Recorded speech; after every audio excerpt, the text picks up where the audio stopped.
बिस्मिल्लाहिर्रहमानिर्रहीम। और तुम अपने परवरदिगार की कौन कौन सी नेमतों को जुटलाओगे।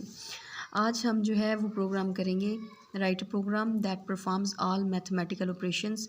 सारे मैथमेटिकल ऑपरेशंस वो परफॉर्म करेगा ऑन टू वेरिएबल्स, यानी कि दो वेरिएबल्स हों आपके पास ए बी, और उस पर आपने क्या परफॉर्म करने हैं, सारे मैथमेटिकल ऑपरेशंस। ठीक है। मैथमेटिकल ऑपरेशंस परफॉर्म करने से पहले हम देखेंगे कि मैथमेटिकल ऑपरेटर कौन कौन से होते हैं जिनकी मदद से हम मैथमेटिकल ऑपरेशन परफॉर्म करेंगे। Addition, subtraction, multiplication, division, modulus, इसको रिमाइंडर भी कहते हैं। ठीक है। प्रोग्राम को जब स्टार्ट करेंगे तो हमने हेडर फाइल्स लेनी है, हैश इंक्लूड stdio.h, ठीक है, ग्रेटर देन साइन। ठीक है। फिर उसके बाद सेकंड वाली लेनी है canaio.h। अब ये दो हेडर फाइल्स हैं, इनको हेडर फाइल्स भी कहते हैं, प्री प्रोसेसर डायरेक्टिव भी बोलते हैं, और इसके अलावा इसको क्या कहते हैं, कंपाइलर डायरेक्टिव। ठीक है। stdio stand for std, first three letters, standard, i for input, o for output, standard input output. Standard input output कौन से जो हैं वो इस पूरे प्रोग्राम में कौन से हैं, प्रिंट एफ। ठीक है। इसके अलावा स्कैन एफ को भी जो है वो यही फाइल सपोर्ट कर रही होती है। ठीक है। हमारे पास जो हमारा टर्बो C++ कंपाइलर है, अगर आप वो यूज़ कर रहे हैं, उसमें एक फ़ोल्डर होगा। जब आप TC के फ़ोल्डर पे 2 टाइम्स क्लिक करेंगे तो वहाँ पे इंक्लूड का फ़ोल्डर होगा, उस पर 2 दफ़ा क्लिक करेंगे, वहाँ पे ये फ़ाइल मौजूद होगी। उस फाइल के अंदर प्रिंट एफ का कोड मौजूद होगा, जो इस लाइन को, जो प्रिंट एफ को चलाने में मदद देगा। अगर आप इस तरह से करें कि इसको कमेंट आउट कर दें, इस लाइन को, या इस लाइन को ना लिखें, हेडर फाइल को आप अपने प्रोग्राम में इंक्लूड नहीं करते, तो प्रिंट एफ को सपोर्ट नहीं करेगा। यहाँ पे इस प्रोग्राम में कितनी बार हमने प्रिंट एफ वाली स्टेटमेंट लिखी है, 1 2 3 4 5, तो 5 लाइन्स पे एरर आ जाएगा, साइंटेक्स एरर, क्योंकि हेडर फाइल ही नहीं लिखी आपने। इसको कैसे डिफ़ाइन करेंगे इसको, तो ये सपोर्ट नहीं करेगा। दूसरा, हमारे पास जो canaio.h फाइल है, con, first three letter, con for console. जब हम प्रोग्राम को रन करते हैं, जो ब्लैक स्क्रीन आती है, उसको कंसोल कहते हैं। Console input output, i for input, o for output. अब जो हमारी आउटपुट विंडो आती है, उसको कौन से फंक्शन सपोर्ट कर रहे होते हैं, क्लियर स्क्रीन। जब मैं इस प्रोग्राम को रन कर लूँगी तो इससे पहले जितने प्रोग्राम्स मैंने लिखे हुए होंगे, क्योंकि मैंने अपने प्रोग्राम में लिखा है क्लियर स्क्रीन, तो ये फंक्शन मैंने यूज़ किया है, तो क्या होगा, पहले वाले प्रोग्राम की जो आउटपुट है वो रिमूव हो जाएगी, सिर्फ मेरे प्रोग्राम की आउटपुट आएगी वहाँ पे। ये फंक्शन ये काम करता है। उसके बाद है हमारे पास gate C H. Gate C H क्या करता है, गेट का मतलब है गेट करैक्टर, यानी कि होल्ड करता है करैक्टर्स को। अगर मैं इस प्रोग्राम को रन कर लेती हूँ तो क्या होगा, मेरी जो आउटपुट है, मेरे प्रोग्राम की जो आउटपुट है वो आएगी, और साथ ही आएगी, और एक ब्लिंक के अंदर जो है वो कुछ सेकंड्स भी नहीं रुकेगी, और जो है वो गायब हो जाएगी। अपनी स्क्रीन को रोकने के लिए हमें get C H, output screen को रोकने के लिए गेट सी एच फंक्शन लिखना पड़ेगा। ठीक है। अब हेडर फाइल्स को देख लें। यहाँ पे आप पास करके इसकी अगर आपने डिटेल पढ़नी है तो आप देख सकते हैं कि हेडर फाइल्स क्या कर रही होती हैं। ठीक है। हेडर फाइल्स हो गया। उसके बाद वाइड मेन, यहाँ से हमारा प्रोग्राम स्टार्ट हो रहा होता है। ठीक है। यहाँ पे हमने सेमीकोलन नहीं लगाया, जबकि कहा जाता है कि सेमीकोलन लगाएं, एंड ऑफ स्टेटमेंट, यहाँ से पता चलेगा स्टेटमेंट ख़त्म हो गई है। यहाँ से तो हम अपना प्रोग्राम शुरू कर रहे हैं, हमारा प्रोग्राम जो है वो यहाँ से शुरू हो रहा है। ये तो सिर्फ हमने हेडर फाइल्स लिखी हैं, तो इसलिए यहाँ पर सेमीकोलन कभी भी नहीं आएगा। अगर आप सेमीकोलन लिखेंगे तो क्या होगा, एरर शो हो जाएगा। ठीक है। यहाँ पे सेमीकोलन नहीं आएगा क्योंकि बात शुरू हुई है यहाँ से, ये इसके डेलीमीटर्स हैं, कर्ली ब्रैकेट्स, डेलीमीटर्स। ठीक है, भी कहते हैं इसको। वाइड मेन को देख लें।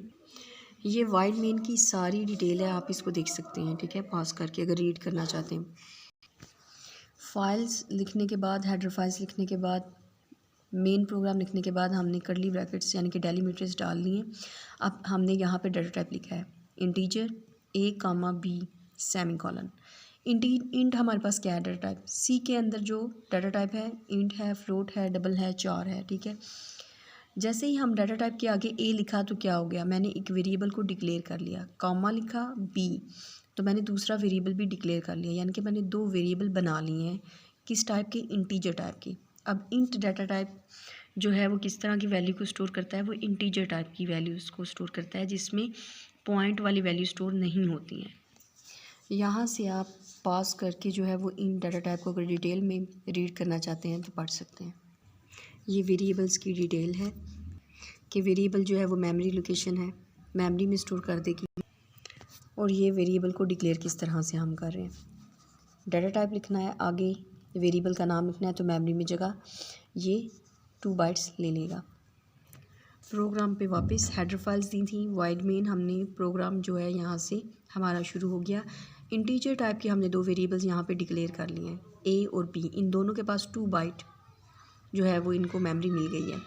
ए इक्वल 10 यहाँ पे हमने इनिशियलाइजेशन कर दी है। ए के पास मेमोरी में जब हमने इंट ए लिखा था, ए में क्या हुआ था, ए को मेमोरी में जगह मिल गई थी 2 बाइट की। अब उसी मेमोरी की जगह पे 10 क्या हो गया, स्टोर हो गया।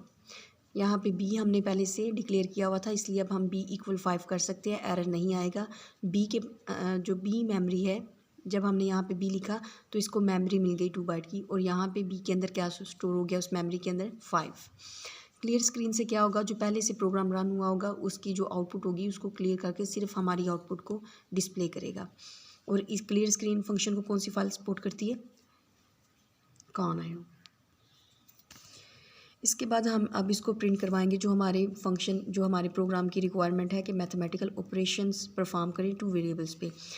2 वेरिएबल्स तो हमने ले लिए हैं अभी, अब हम इस पे मैथमेटिकल ऑपरेशन परफॉर्म करेंगे, जिसके आप देख रहे हैं।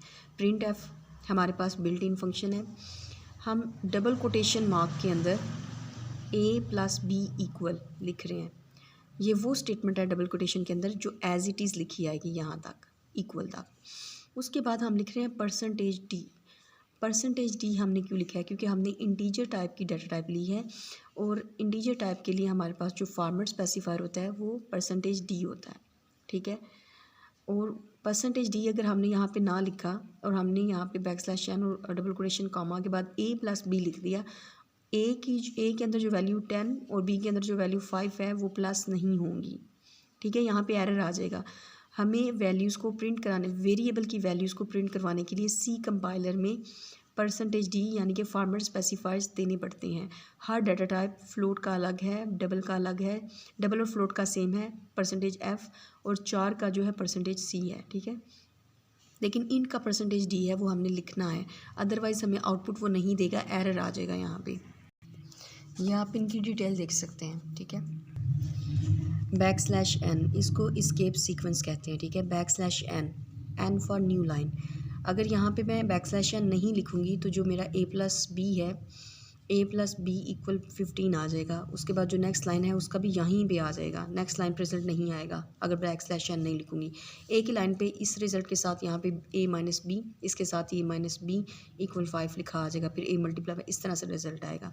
तो मैं चाह रही हूँ कि थोड़ा सा कोड जो है वो उसका पता चले कि वो क्या करने की कोशिश हो रही है यहाँ पे, तो मैं उसको थोड़ा सा क्लीन कोड लिखने की कोशिश कर रही हूँ। तो फर्स्ट स्टेटमेंट पे ये, सेकंड पे यहाँ पे बैकस्लैश एन लिखा, जब इसका रिजल्ट ए प्लस बी, ए में क्या है 10, प्लस ऑपरेटर यहाँ पे हमने लिखा है अर्थमेटिक प्लस ऑपरेटर आया, बी में है 5, तो 10 + 5 15 हो गया। तो यहाँ पे प्रिंट होगा ए प्लस बी इक्वल, ये यहाँ पे परसेंटेज डी है तो इसका रिजल्ट आ जाएगा जो कि है 15, और फिर बैकस्लैश एन यानी कि कर्सर यहाँ पे ब्लिंक करने लग जाएगा, ठीक है। फिर उसके बाद जो बैकस्लैश एस्केप सीक्वेंसेस को देख लेते हैं, आप यहाँ पे इनको पास करके देख सकते हैं। इसके बाद सेकंड लाइन है printf a minus b equal percentage d backslash n double quotation mark comma. अब a minus b equal as it is आ जाएगा, इस तरह से इक्वल भी आ गया यहाँ पे। फिर ये 5 कहाँ से आया, यहाँ पे परसेंटेज डी है तो ये ए में 10 है, बी में 5 की वैल्यू है, ये देख सकते हैं आप।